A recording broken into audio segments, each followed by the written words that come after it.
Dá uma olhada, pessoal. Barulho, pastilha de freio.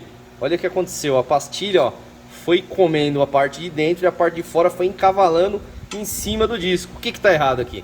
Pode ser o disco que esteja errado, pode ser o modelo da pastilha que esteja errado. A gente vai pegar o código e verificar. Mas olha só como que tá fora, né? A pastilha ficou com uma, ó, uma beirada. Aqui, pessoal, descobrimos o defeito. A pastilha que estava errada, né? Pelo código aqui, essa é uma pastilha da Sil. Esse código aqui é do Fit, não do New Fit. Esse aqui é a pastilha do 2003 a 2008. Em 2008 em diante é o New Fit, né? Um outro modelo de pastilha. Colocaram um modelo errado, né? Deu os encaixes mais ou menos e deixaram aí. Mas já descobrimos, galera. Essa pastilha não é para esse carro, é do Fit, mas não do New Fit.